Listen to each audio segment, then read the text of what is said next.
I have a little bit of a confession to make on this behind the scenes episode. Have you ever heard how people sometimes end up teaching the things that they needed to learn the most? This was true for me and negotiation, in fact, and I've told this somewhat embarrassing story, but also what I think is a pretty common experience on the show several times before. I undersold myself significantly when I landed my first position as a PA, and I feel like I have been playing catch up income wise ever since. In 2012, I graduated as a newly minted PA, and I sat in the office of the CEO of a small community hospital where I had been offered a position in general surgery. The CEO looked across his desk and said, "So, Tracy, we've never hired a surgery PA before, so we don't really have a benchmark for salary." By the way, this should have been assigned to me to ask for way more because he was saying that they didn't know what they should be paying me. So then he asked, "What do you want to be making?" And I had, in preparation for this question, done, let's be honest, minimal market research where I had one conversation with one professor, and I jotted down a salary range of $82,000 to $85,000 in my little portfolio that my program had given me as a graduation gift. I looked down at that range, and because I felt wholly unprepared to answer that question and had literally zero skills in negotiation, I blurted out $82,000. And he immediately agreed. He agreed so quickly. I'm sure they were willing to pay me more. Now, how much more, I will never know because I didn't ask and I didn't negotiate effectively. The fact that he said yes quite so quickly helped me to realize two things. Number one, I absolutely positively should have asked for and could have made more at that first job out of school. And number two, I needed to learn how to do this better, or I was going to spend my entire career being underpaid and probably pretty resentful about that underpayment. I have since gone on to become a student of negotiation, and although I would not consider myself to be a master negotiator, now I also get to teach it to you. Seriously, these negotiation strategies that I cover as a part of negotiation consults for clinicians, they work. Recently, one of my kids' sporting activities very casually informed us that our monthly cost for them to be enrolled in this program was going to go up by 56%. This had happened because we had lost access to a particular discount and we had a third kid now participating, and they somehow got rid of their family bundle pricing, which we had previously been taking advantage of. A 56% increase? Yikes. I mean, I know that bread and eggs and milk cost more than they did 20 years ago, but for this price increase, it was significant. We have three young kids and two older kids. So we have three kids who are young in elementary school in multiple activities, and we have two in college right now. So I looked at this budget and I had this number of how much they were expecting us to pay for this sporting event, and I thought, absolutely not. There is simply not enough wiggle room in this budget for us to be able to make this activity happen and also be able to meet our savings, long term and short term financial goals, and to be able to continue to fund savings for college for all five kids, two of whom we are writing tuition checks for right now. So I thought, what would I say to a negotiation client? And I used some of the strategies that I teach in my one-on-one negotiation consults to get us to pay less for a kid's sporting event. I phrased and composed a very clear email about how their proposed offer for pricing simply wouldn't work for our family, and I let them know what would. Now, this may sound a little obscure if you're thinking, how does this make me make more at work?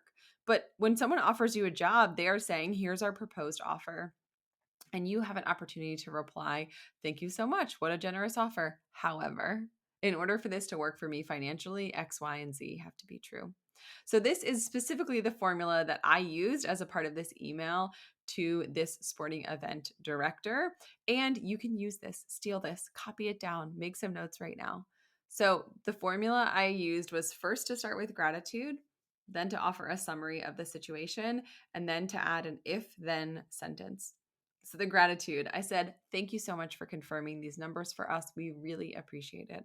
Our kids have been thriving in this program, and we would love to have them continue to participate."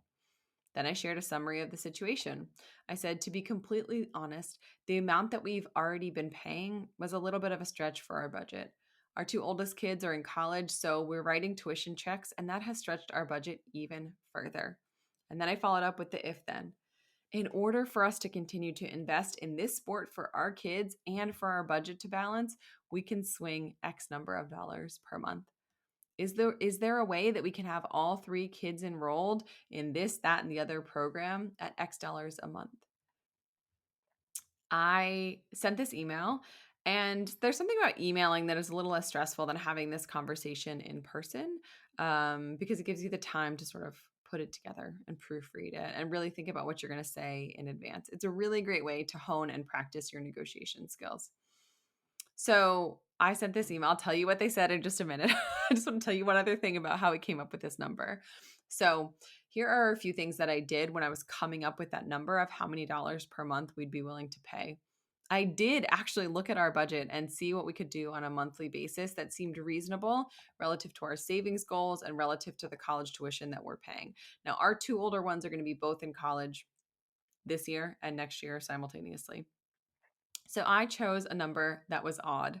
So studies show that psychologically, this influences the person that you're in negotiations with, and it helps them to understand that you've been giving this a lot of thought, and this is, in fact, your best offer. When you use round numbers, people think you just picked a number, but when you use odd numbers, say 555, or if someone offers you $120,000 for a position, you say, I need to make $132,500 a year, then it makes them think that you really did some calculations and that's the number that you need.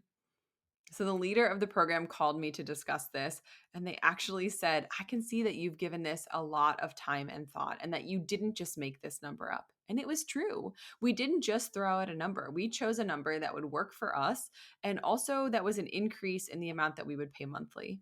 I don't think this would have gone as well if I had said a 56% increase. Heck no. You either have them paying what they're paying or we're pulling them, because it was an increase in services and we were signing up to have them do more classes per week, more hours, a more advanced level. There were some fees associated with that. So I was willing to pay more. I was just not willing to pay as much more as they had suggested. The end result is that we do still pay a little bit more per month, and our kids are still able to participate in a program that we love. But instead of taking that 56% price increase and saying, well, this sucks, I guess this is just how it is, prices go up and raising kids in sports and activities is expensive, I took action and I took a shot and I said, hey, here's what we can afford. And the result was that our price only increased 22%. This ended up at the end of the year, ending up in saving us several $1,000s a year. Everything is figure outable, as Marie Forleo says, and honestly, everything is negotiable. Negotiating in smaller stakes situations like your kids' sporting activities monthly fee, where you'll go on vacation, or who pays when you split the check, is a way to practice these skills so that when you're ready to have the big negotiation about your raise or a bonus or an adjustment in your schedule, you will feel more confident. If you want to be earning more and employ strategies like this and help me craft an email to your employer where you can assert what you need in order for this job to be sustainable for you logistically and financially, head to the show notes and book a negotiation consult today. It is such a fun way to be able to start feeling appreciated at your current employer, and also a great way to make more money. Thank you for joining me for a behind the scenes look at what's going on in my life and also how that can apply to you thriving clinically and financially. That's all for now. This BA is out.